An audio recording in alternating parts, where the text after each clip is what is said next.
पति, पत्नी और नौकरानी।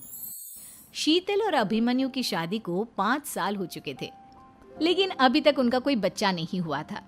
इसकी वजह से शीतल और अभिमन्यु परेशान रहते थे, लेकिन उन दोनों से ज्यादा परेशान थी शीतल की सास, यानी अभिमन्यु की माँ जानकी देवी। जानकी देवी चाहती थी कि जल्दी से जल्दी उनकी गोद में पोता या पोती आ जाए, और इसीलिए वो अपनी बहू शीतल को लेकर एक दिन हॉस्पिटल पहुंची। डॉक्टर मैडम, जरा ठीक से चेक करके बताइए ना। कई बड़े बड़े डॉक्टर को दिखाया है, लेकिन मेरी बहू माँ ही नहीं बन पाती। मैंने शीतल को बहुत अच्छे से चेकअप किया है। देखिए, बात यह है कि शीतल के अंदर माँ बनने की कैपेसिटी नहीं है। ये आप क्या कह रही हैं डॉक्टर साहब? कोई तो इलाज होगा ना, कोई दवाई दे दीजिए। देखिए, कुछ प्रॉब्लम ऐसी होती है जिनका कोई ट्रीटमेंट नहीं होता। आई एम सॉरी टू से, लेकिन शीतल कभी माँ नहीं बन सकती, क्योंकि उसके यूट्रस में अंदर से ही कुछ प्रॉब्लम है। घर आने के बाद क्या हुआ माँ? कहाँ लेकर गई थी आप शीतल को? अरे कहाँ लेकर जाती, डॉक्टर मैडम के पास ले गई थी, लेकिन तेरी बीवी तो कभी माँ बन ही नहीं सकती। मम्मी जी, इसमें मेरी क्या गलती? अगर अंदर से कोई प्रॉब्लम है तो उसमें मैं भी कुछ नहीं कर सकती। जानती हूँ, ये बात डॉक्टर के मुंह से सुन चुकी हूँ। अब दोबारा मेरे सामने इस बात का गाना मत गा। अरे माँ, परेशान होने की जरूरत नहीं है, हम सोचते हैं ना कुछ। अरे क्या सोचेगा तू? जब डॉक्टर कह चुका है कि तेरी बीवी माँ नहीं बन सकती, तो बता क्या सोचेगा तू? कहाँ से लाएगा बच्चा? माँ, ये तो मैं भी नहीं जानता। अभिमन्यु, क्यों ना हम अनाथ आश्रम से एक बच्चा गोद ले आए?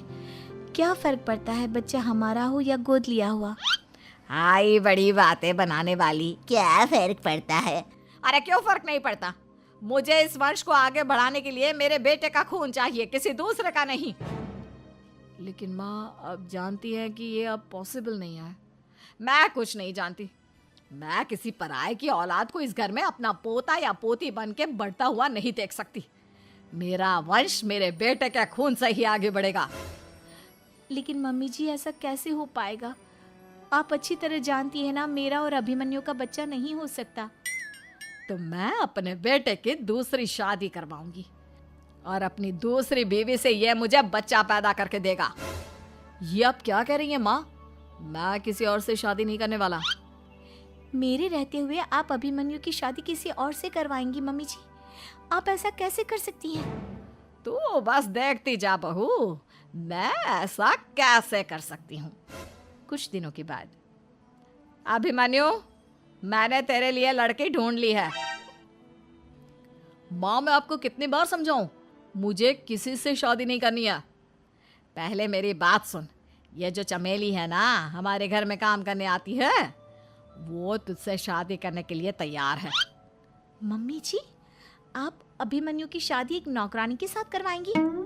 वो इसलिए क्योंकि चमेली दिखने में बहुत खूबसूरत है, बच्चा भी सुंदर ही होगा। मम्मी जी, लेकिन एक बच्चे के लिए अपने बेटे की शादी नौकरानी के साथ करवाना, क्या ये सही है? अगर अभिमन्यु ने शादी नहीं की ना, तो मैं अपनी जान दे दूंगी। अब देख लो, अगर तुम्हें अपनी माँ की जान प्यारी है तो तुम्हें इस नौकरानी के साथ शादी करनी ही होगी। इस तरह जानकी देवी अपने बेटे अभिमन्यु की शादी नौकरानी चमेली के साथ करवा देती है। कुछ दिनों के बाद, नौकरानी से मालकिन बन के तो मजा आ गया। अब तो मैं इस घर की मालकिन हूँ। देखो, अपने आप को ज्यादा मालकिन समझने की कोशिश मत करो।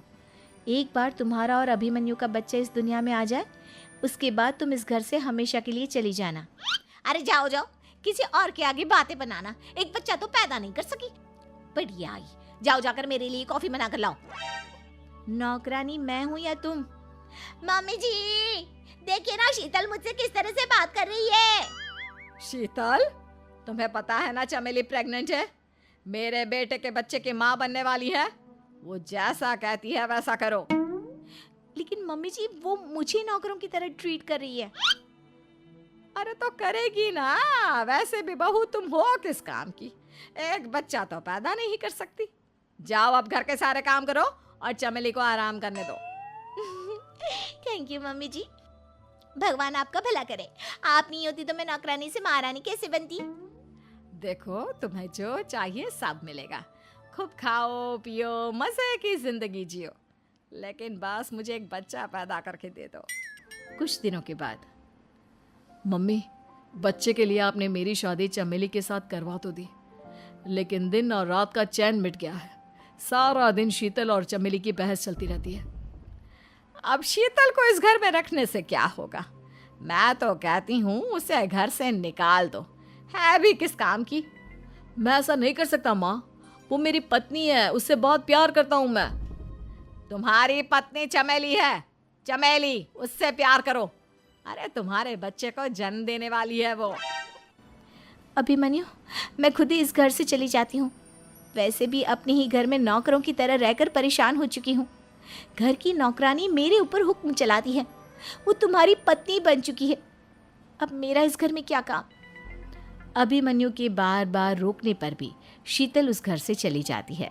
कुछ दिनों के बाद चमेली एक बच्चे को जन्म देती है। भगवान ने मेरी सुन ली, मेरे बेटे का घर भर गया, उसका अपना बच्चा इस दुनिया में आ गया। मम्मी जी, बच्चे को हाथ लगाने से पहले मेरी एक शर्त तो सुन लो। तुम कहना क्या चाहती हो चमेली? आपकी मम्मी को बहुत शौक था ना अपने पोते को खिलाने का। अब देखो, इस दुनिया में हर चीज की कोई ना कोई कीमत तो होती है। तुम अपनी आधी प्रॉपर्टी मेरे नाम कर दो, बच्चा तुम्हारे नाम। अरे लेकिन मैंने अपने बेटे से तुम्हारी शादी करवाई है, अब ये सौदेबाजी कहाँ से आ गई? जो औरत अपनी बहू को घर से निकाल कर एक नौकरानी के साथ अपने बेटे की शादी करवा दे, वो तो सौदेबाजी कर ही सकती है ना। उसका कैसे भरोसा कर सकते हैं? मुझे बस आप लोगों की प्रॉपर्टी चाहिए, उसके बाद ही बच्चे को आप हाथ लगा सकते हैं। मैंने कहा था ना मम्मी, आप गलत कर रही हैं। देखिए, उसका नतीजा आपके सामने है। जब शीतल को पता चलता है कि अभिमन्यु और चमेली का बच्चा दुनिया में आ गया है, तो वो अपने घर पहुंचती है। अभिमन्यु, कहाँ है आपका बच्चा? क्या मैं उसे देख सकती हूँ? कुछ भी मत पूछो शीतल, माँ की हुई एक गलती हम लोगों पर भारी पड़ रही है। वो नौकरानी अपनी औकात पर आ गई है और अब हमसे अपनी आधी प्रॉपर्टी मांग रही है, वो भी बच्चे के बदले में। एक बात कहूँ अभिमन्यु, आप उससे कुछ भी देने से मना कर दो। अरे कैसी बात कर रही हो? मेरे बेटे की औलाद है उसके पास, ऐसे कैसे मना कर दे? मम्मी जी, वो अभिमन्यु का बच्चा नहीं है, वो चमेली और उसके बॉयफ्रेंड का बच्चा है। ये तुम क्या कह रही हो शीतल? ये देखिए वीडियो, चमेली और उसका बॉयफ्रेंड आपस में बातें कर रहे हैं कि उन दोनों ने मिलकर आपको बेवकूफ़ बनाया है और अब इस बच्चे के बदले आपसे प्रॉपर्टी भी हड़प लेंगे। हे भगवान, ये मुझसे क्या हो गया? ना तो बच्चा मिला और अपने बेटे की नौकरानी के साथ शादी करवा दी सो अलग। अब क्या होगा? मुझे माफ़ कर दो शीतल, मेरी वजह से तुम्हें बहुत तकलीफ हुई है। अभिमन्यु, मैंने कहा ना, उस नौकरानी को उसके बच्चे सहित इस घर से बाहर निकाल दो। लगता है मेरे अभिमन्यु का बाप बनने का सपना अधूरा ही रह जाएगा। अभिमन्यु, अपनी मम्मी से कहो कि परेशान ना हो। आपको याद है एक बार हम एक IVF सेंटर गए थे, मैंने फिर से वहाँ जाकर बात की थी और आपको पता है इस बार मैं प्रेग्नेंट हूँ, क्योंकि हमने वहाँ पर प्रोसीजर करवाया था जिसकी वजह से मैं प्रेग्नेंट हो गई थी और इस बात का पता मुझे बस कुछ महीने पहले ही लगा है। हमारा बच्चा इस दुनिया में आने वाला है अभिमन्यु। मुझे माफ कर दो शीतल बहू, मुझसे बहुत बड़ी गलती हो गई। कोई बात नहीं माँ, लेकिन अब हमें उस धोखेबाज नौकरानी को इस घर से बाहर निकालना है और इस घर की मालकिन को वापस घर लाना है, वो भी अपने बच्चे के साथ।